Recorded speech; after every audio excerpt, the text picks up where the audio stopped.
Hi നമസ്കാരം, എല്ലാവർക്കും എൻ്റെ യൂട്യൂബ് വീഡിയോയിലേക്ക് സ്വാഗതം. ആദ്യമായി എൻ്റെ എല്ലാ വ്യൂവേഴ്സിനും ഓണാശംസകൾ അറിയിക്കുന്നു.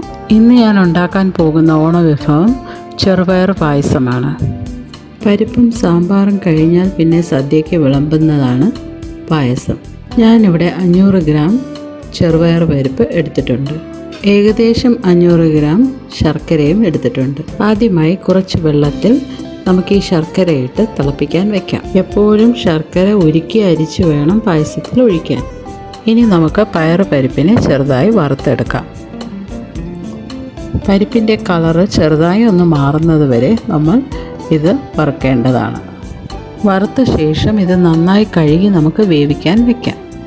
ഒരു 10 മുതൽ 15 മിനിറ്റ് വരെ വേണ്ടി വരും ഇത് നന്നായി വേവാനായിട്ട്. ചെറുപയർ പരിപ്പ് തിളച്ച് വരുമ്പോൾ താഴെ ഒലിച്ച് തൂവാതെ നോക്കണം.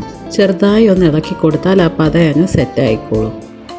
ഈ സമയത്ത് ഫ്ലെയിം മീഡിയത്തിലാണ് വെക്കേണ്ടത്.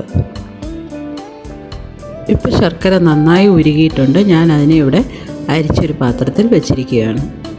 ഞാനിവിടെ ഒരു തേങ്ങ എടുത്തിട്ടുണ്ട്. ഇത് വെള്ളം ചേർക്കാതെ മിക്സിയിലിട്ട് നന്നായി അടിച്ചെടുക്കണം. അതിനുശേഷം അതിൻ്റെ തേങ്ങാപ്പാൽ പിഴിഞ്ഞെടുത്ത് മാറ്റി വയ്ക്കണം. ഇതിനെയാണ് നമ്മൾ ഒന്നാം പാലെന്ന് പറയുന്നത്. ഇനി ആ പിഴിഞ്ഞെടുത്ത തേങ്ങാക്കൊത്തിൽ വീണ്ടും കുറച്ച് വെള്ളം ആഡ് ചെയ്തിട്ട് മിക്സിയിലിട്ട് അടിച്ച ശേഷം പിഴിഞ്ഞെടുക്കണം. അത് രണ്ടാം പാലായിരിക്കും. വീണ്ടും തേങ്ങാക്കൊത്ത് ഒന്നുകൂടെ ഇട്ട ശേഷം കുറച്ചുകൂടെ വെള്ളം ഒഴിച്ച് പിഴിഞ്ഞെടുക്കുന്നതിന് നമ്മൾ മൂന്നാം പാലെന്ന് വിളിക്കും. ഓരോ പ്രാവശ്യം പിഴിഞ്ഞെടുക്കുന്ന തേങ്ങാപ്പാലും സെപ്പറേറ്റാണ് വെക്കേണ്ടത്. ഒരു 10-12 മിനിറ്റ് ആയപ്പോൾ ചെറുപയർ നന്നായി വെന്തുടഞ്ഞ് വന്നിട്ടുണ്ട്. ഇനി നമുക്കിതിലേക്ക് ഉരുക്കിയ ശർക്കര ചേർത്ത് കൊടുക്കാം.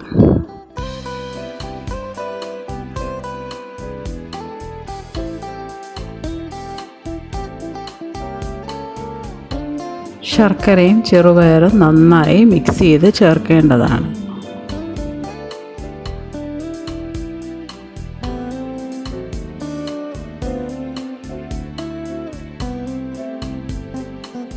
ഫ്ലെയിം കൂട്ടി വെച്ച ശേഷം വറ്റുന്നത് വരെ ഇളക്കേണ്ടതാണ്.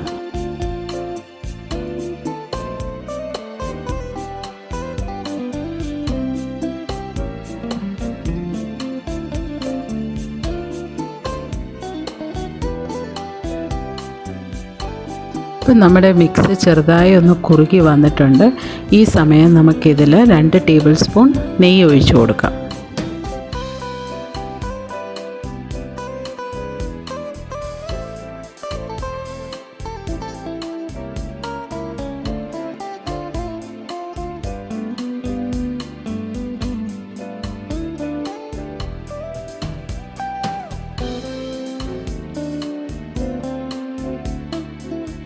നമുക്കിനി ഇതിലേക്ക് ഞാൻ കഴുകി അരിച്ചു വെച്ചിരിക്കുന്ന ചവ്വരി ഇട്ട് കൊടുക്കാം.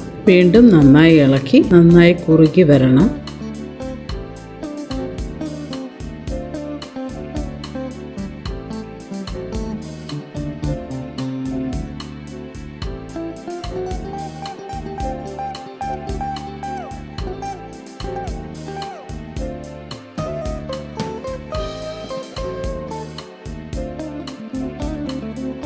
ഈ സമയത്ത് 5-6 ഏലക്ക നമുക്ക് തൊലിച്ച് ഇട്ട് കൊടുക്കാം.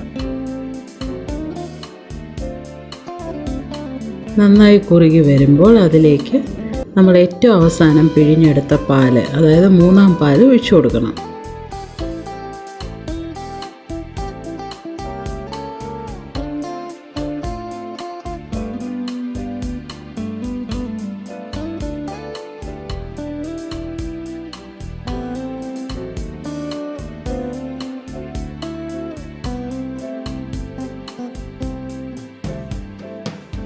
വീണ്ടും നന്നായി കുറുകി വരുമ്പോൾ നമ്മൾ രണ്ടാം പാൽ ഒഴിച്ചു കൊടുക്കാം.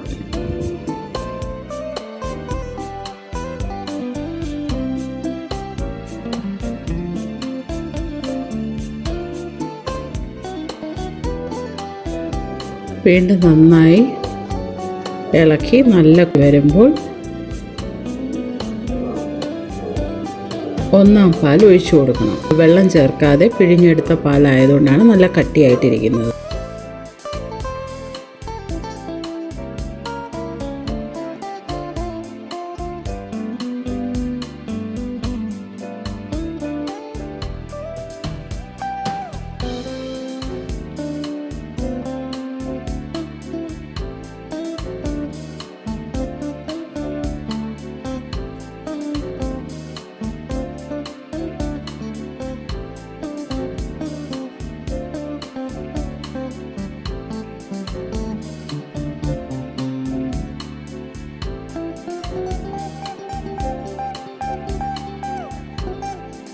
വീണ്ടും കുറച്ച് നേരം നന്നായി ഇളക്കി കുറുകി വരുമ്പോൾ സ്റ്റൗ ഓഫ് ചെയ്ത് അടച്ച് മാറ്റി വയ്ക്കാം.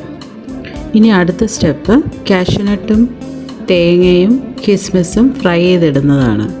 ഞാനിവിടെ കുറച്ച് തേങ്ങ ചെറുതായി അരിഞ്ഞു വെച്ചിട്ടുണ്ട്, കനം കുറച്ച് കാഷ്യൂനട്ട്സ് എടുത്തിട്ടുണ്ട്, കുറച്ച് കിസ്മിസ് എടുത്തിട്ടുണ്ട്. ഒരു പാൻ അടുപ്പത്ത് വെച്ച് ചൂടാകുമ്പോൾ അതിലേക്ക് 2 ടേബിൾ സ്പൂൺ നെയ്യ് ഒഴിച്ചു കൊടുക്കാം. നെയ്യ് ചൂടാകുമ്പോൾ അതിലേക്ക് തേങ്ങയും കാഷ്യൂനട്ട്സും ഇട്ട് ഫ്രൈ ചെയ്യാം.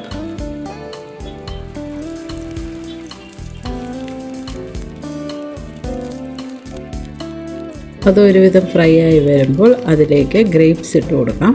ഗ്രേപ്സ് പെട്ടെന്ന് ഫ്രൈ ആവും, അതുകൊണ്ട് അതനുസരിച്ച് ലാസ്റ്റിൽ വേണം ഇടാൻ. നന്നായി മൂത്ത് വരുമ്പോൾ ഇത് നമുക്ക് പായസത്തിലേക്ക് ഒഴിച്ചു കൊടുക്കാം. ഇപ്പം നമ്മുടെ നല്ല ടേസ്റ്റുള്ള പായസം റെഡി ആയിട്ടുണ്ട്. ഇനി നമുക്കിതിനെ ഒരു സെർവിങ് ബൗളിലേക്ക് മാറ്റാം. ഇനി ഒരു പുതിയ ഓണവിഭവവുമായി നാളെ കാണാം. നന്ദി, നമസ്കാരം.